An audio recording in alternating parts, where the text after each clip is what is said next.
Doctor صاحب بہت شکریہ آپ کے وقت کے لیے. سب سے پہلے تو میں چاہوں گا وعلیکم السلام جس ٹریٹمنٹ کی میں نے ابھی بات کی ہے اس پہ تھوڑی سی روشنی ڈالیے گا کہ یہ نان انویزو طریقہ کار کیا ہے, کون سے ایسے نئے اور جدید طریقے آ گئے ہیں جس کے ذریعے ہم اپنی ریڑھ کی ہڈی کو ٹریٹ کر سکتے ہیں.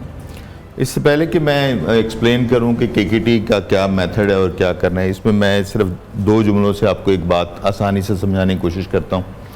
اگر میں آپ سے کہوں کہ ہمارے باڈی کا سارا نظام برین کے کنٹرول میں ہے تو اس میں کوئی کنٹروورسی نہیں ہے. بالکل. چاہے آپ کے پیر کے ناخن کا مسئلہ بھی ہو تو وہ برین سے ہی کنیکٹڈ ہے. تو اب جب میں یہ کہوں کہ اچھا اب اس کو ٹھیک کرنا بھی برین کا ہی کام ہے, صرف مینجمنٹ نہیں, مس مینجمنٹ بھی برین ہی ہینڈل کرتا ہے, تو اس میں پھر مختلف آراء آ جاتی ہیں اور مختلف طریقے بھی آ جاتے ہیں. مثلا اگر بیماری پیدا ہوتی ہے تو کوئی کہتا ہے جی میں اس کو دوائیوں سے ٹھیک کروں گا, کوئی ٹیکہ لگائے گا, کوئی اس کے بعد آپریشن کی بات کرے گا, کوئی لیزر کی بات کرے گا.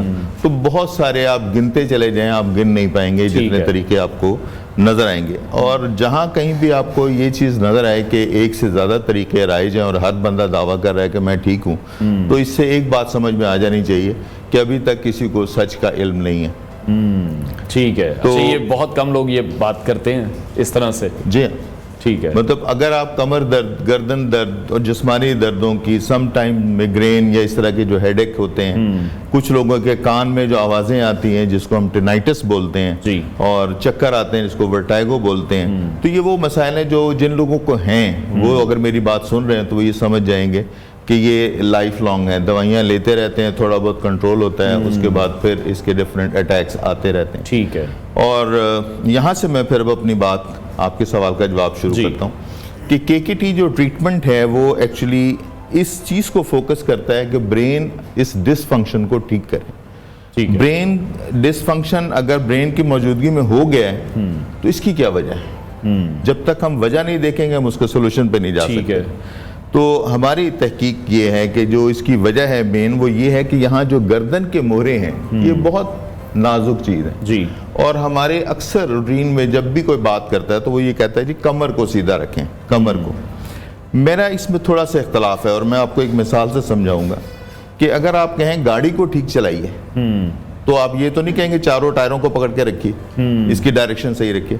اس کو صحیح رکھنے کا میکنزم کیا ہے کہ آپ سٹیئرنگ کو کنٹرول کرتے ہیں. تو یہ سمجھے کہ یہ والا جو ہے نا مورا یہاں سے یہ سٹیئرنگ ہے. ٹھیک ہے. آپ اس کو سیدھا رکھ کے کمر ترچھی کر کے نہیں مجھے دکھا سکتے. بالکل صحیح. جب آپ اس کو سیدھا رکھیں گے آپ کی کمر لازمی سیدھی رہے گی. تو میں عام طور پہ لوگوں کو کہتا ہوں کمر کو بھول جاؤ, یہ سٹیئرنگ سیدھا رکھو. ٹھیک ہے. جب آپ یہ سیدھا رکھیں گے آپ کے سارے اعضاء سیدھے رہیں گے. اور سٹیئرنگ رکھنے کو سیدھا میں کیوں کہہ رہا ہوں, کیونکہ جب آپ اس کو ترچھا کرتے ہیں تو برین یہاں ہے جس نے آپ کے پیر کے ناخن کے ایکشن بھی کنٹرول کرنے ہیں, تو اس کی ساری کیبل یہاں سے گزر رہی ہے نیک سے. اگر یہاں کوئی کنک یا ترچھا پن آ جائے گا تو وہ برین کے سگنلز کو متاثر کرے گا. ٹھیک ہے. اور برین کا جو میں نے آپ کو فنکشن بتایا کہ برین صرف یہ کہ مینجمنٹ نہیں کر رہا, مس مینجمنٹ کو بھی ٹھیک کر رہا ہے. تو وہاں سے وہ مس مینجمنٹ پیدا ہونے کی وجہ بن جاتی ہے کہ جب برین کے سگنل پورے باڈی پر نہیں جا رہے ہوتے ہیں 100% ایکوریٹ, فرض کیجئے 10% 5% متاثر ہوئے ہیں. ٹھیک ہے. اور اگر میں اور مثال سمجھانا چاہوں تو فالج جیسے ہوتا ہے لوگوں کو, تو یہاں سے فنکشن بند ہوتا ہے. ہلنا کیا چیز بند ہوتی ہے, ہاتھ اور پاؤں.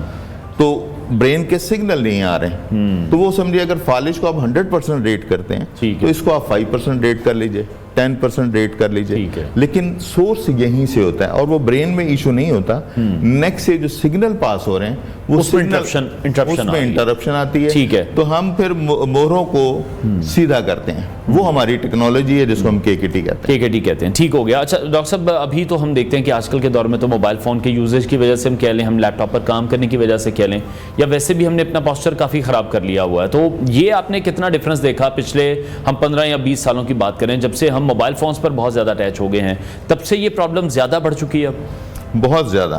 اور اس میں سب سے زیادہ افسوسناک بات یہ ہے کہ اب میں وہ مسئلے جو پہلے میں آپ امیجن بھی نہیں کر سکتے کہ بچوں میں جوڑوں کا درد ہو جائے یا ان کو گردن میں درد ہو جائے یا کمر میں درد ہو جائے, تو آج کل میں 4 سے 5 سال کے بچے میں بھی یہ مسئلے دیکھ رہا ہوں. ٹھیک ہے. اور وہ مسئلے آپ کو ڈیٹیکٹ کیسے ہوں؟ بچہ عام طور پہ یا تو روئے گا رات کو کہ دردیں ہیں, ماں باپ سمجھ جاتے ہیں کہیں کوئی مسئلہ ہے, یا اس کے چلنے میں فرق آ جاتا ہے. ماں باپ نوٹ کرتے ہیں کہ بچے کی چال خراب ہو گئی ہے، ٹھیک ہے، تو اس طرح بچے پریزنٹ کرتے ہیں عام طور پہ، یا پھر ان کو تکلیفیں ہوتی ہیں جس کی وجہ سے وہ بے چین ہوتے ہیں اور ان کو ٹھیک ہے. اچھا یہ جو KKT کی ہم ایک پروسیجر کی بات کر رہے ہیں، غیر جراحی غیر مداخلتی علاج، نان انویسو، یہ کس طرح سے کام کرتا ہے، کتنا سیف ہے، اس کا سکسیس ریشو کیا ہے، یا it depends on condition of patient? اس کو بھی میں آپ کو آسان کر کے سمجھانے کی کوشش کرتا ہوں. مثلا کسی کا کندھے کا جوڑ نکل جاتا ہے، ٹھیک ہے، کیا کرتے ہیں آپ جائیں گے، ڈاکٹر کھینچے گا اور 2 منٹ لگیں گے، اس کو بٹھا دے گا، بٹھانے کے بعد وہ اس کو باندھ دے گا، ٹھیک ہے، کہ جب آپ نے 1.5 مہینہ اس کو ہلانا نہیں ہے. وہ کیوں کہہ رہا ہے کہ نہیں ہلانا؟ اس لیے کہ جس کے سپورٹنگ سٹرکچرز تھے وہ ڈیمیج ہوئے تو یہ اپنی جگہ سے ہلا تھا، بالکل، اور وہ جب اس کو بٹھا دیں گے تو اس کو بٹھانے سے اس سٹرکچر ایک دم ٹھیک نہیں ہوگا، ان کو 1.5 مہینہ لگے گا تاکہ وہ ہیل اپ ہو جائیں. اس کے بعد ہم شولڈر کی موومنٹ سٹارٹ کریں گے. ٹھیک ہے، تو یہ تو ایک جوڑ ہے اور اس کے اندر کوئی نرو بھی نہیں گزر رہی. اب سپائن کو آپ یہ سمجھے کہ تقریباً 350 جوڑ ہیں، یہاں سے شروع ہو کے، عام طور پہ سپائن کو لوگ سمجھتے ہیں یہاں ہے سپائن. سپائن آپ کے بیس آف دا اسکل سے شروع ہو کے دمچی کی ہڈی تک جا رہی ہے، اور وہ ایک کنٹینیوس سٹرکچر ہے. ٹھیک ہے، اگر آپ کبھی اس کے ماڈل کو پکڑ کے آپ درمیان سے، آپ جیسے L4 کی بات اکثر لوگ کرتے ہیں، ابھی ہم بریک میں بھی کر رہے تھے کہ ایم آر آئی میں L4 کا مسئلہ آ گیا، آپ خالی L4 کو ہلا کے دکھا دیجئے مجھے، آپ کو میں ماڈل رکھوا دوں اور آپ کہیں L4 کو ہلا دیں، نہیں ہل سکتا، نہیں ہل سکتا. ٹھیک ہے، پوری جو ایک آرٹیکولیٹڈ سٹرکچر ہے اوپر سے نیچے تک آپس میں ایسے جڑا ہوا ہے، اس میں آپ ایک چیز کو ہلا نہیں سکتے. اور اگر ایک چیز ہل جائے گی تو پھر باقی چیزوں کو آپ ہلنے سے بچا نہیں سکیں گے. ٹھیک ہے، تو یہ سارا امبیلنس ہو جائے گا، سارا امبیلنس. ٹھیک ہے، تو میں یہ میسج دوں گا نہ صرف یہ کہ عوام الناس کو، بلکہ اپنے جو ہمارے کلیگ ڈاکٹرز ہیں، کہ آپ سپائن کو ایز اے سیگمنٹ ٹریٹ نہ کریں، یعنی کہ ایک پورشن کو ٹریٹ نہ کریں، سپائن کو as a structure over all دیکھیں، اوور آل اوپر سے نیچے تک. اور یہ بھی بات اس کے ذہن میں رکھیے کہ سپائن میں سے برین کے سارے سگنلز گزر رہے ہیں، تو سپائن کی ایک ٹویسٹ بہت کچھ کر سکتی ہے، ٹھیک ہے، جس کو اس چھوٹے سے وقت میں انالسٹ کرنا ممکن نہیں ہے. لیکن بیسک بات یہ ہے کہ آپ کو دردیں شروع ہو جاتی ہیں، آپ کی باڈی میں ویکنس آنی شروع ہو جاتی ہے. سب سے پہلے جو آپ فیل کرتے ہیں کہ آپ صبح اٹھتے ہیں تو آپ لوور بیک جو آپ کی وہ پوری سٹیف ہوئی ہوتی ہے، یا صبح اٹھتے ہیں آپ کو دل نہیں کرتا کام پہ جانے کا، فٹیگ ہوتی ہے، ڈیزینس ہوتی ہے. تو یہ ساری علامات ہیں جو شروع میں، تھکاوٹ سب سے پہلا اس کا سائن ہوتا ہے جو ان پیشنٹس کو آتا ہے. تو یہ ہماری جو، یہ میں نے جیسے کہا کہ آپ کے یہاں سے سپائن ترچھی ہوتی ہے، تو ہمارا ایک سسٹم یہ ہے کہ آواز سے چیزیں ہلتی ہیں. ریزوننس سائنس کی بکس میں لوگوں نے سب نے پڑھی ہیں، بیفور میٹرک پڑھی ہیں، اور ریزوننس کو ایک خاص ڈائریکشن میں استعمال کرنا اور اس فریکوینسی کو یوز کرنا جو آپ کی سپائن کو بڑے پولائٹ طریقے سے وائبریٹ کر کے اپنی الائنمنٹ پہ واپس لے آئے اور گریجولی واپس لائے، کیونکہ اتنے سارے جوڑوں کو اکٹھا نہیں بٹھایا جا سکتا. بالکل. تو وہ جب گریجولی ہم کرتے ہیں، اور اس کے لیے بڑا سائنٹیفک طریقہ ہے، کمپیوٹرائز کنٹرول طریقہ ہے، جس میں ہم ساؤنڈ وائبریشن اپلائی کرتے ہیں اور سپائن کو موو کر کے اس کے الائنمنٹ ٹھیک کرتے ہیں، اور اس وقت تک ٹریٹمنٹ دیتے ہیں جب تک کہ وہاں وہ سٹیبل نہ ہو جائے. اگر کوئی شخص اس سٹیبل ہونے سے پہلے ٹریٹمنٹ چھوڑتا ہے تو پھر وہ تکلیف میں دوبارہ مبتلا ہو جاتا ہے. ٹھیک ہے. اچھا، یعنی کہ یہ تو ہم کہہ رہے ہیں کہ ریپیریبل تو ہے، مطلب ٹھیک کیا جا سکتا ہے، تھوڑا سا لمبا پروسیجر ہو سکتا ہے، بٹ یہ ہے کہ پیشنٹ ٹھیک ہو جاتا ہے. جب بھی سر جس طرح سے آپ نے بتایا ہے کہ فٹیگ ہے، اسٹفنس ہے یا ڈیزینس ہے، تو پھر ہمیں سب سے پہلے کس ٹیسٹ کی طرف جانا ہے؟ ہمیں ایکس رے کی طرف جانا ہے، MRI کی طرف جانا ہے، یا کون سے ایسے ٹیسٹ ہیں کہ ہم اپنی سپائن کو کس طرح سے چیک کر سکتے ہیں؟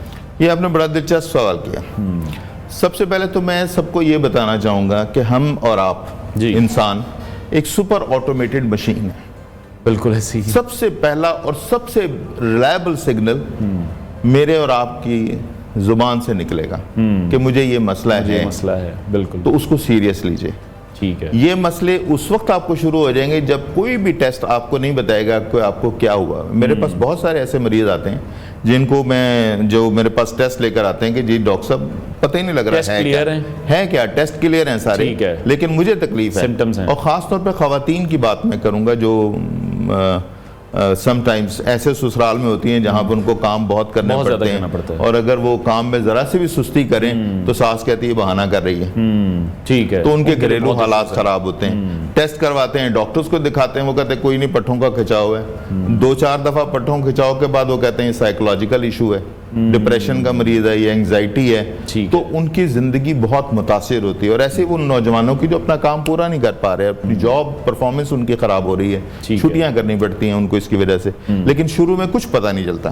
اب آپ نے کہا ٹیسٹ کرنے ہیں، تو ٹیسٹ میں کئی لوگ میرے پاس آتے ہیں جو ٹیسٹ جو ہے نا آپ نے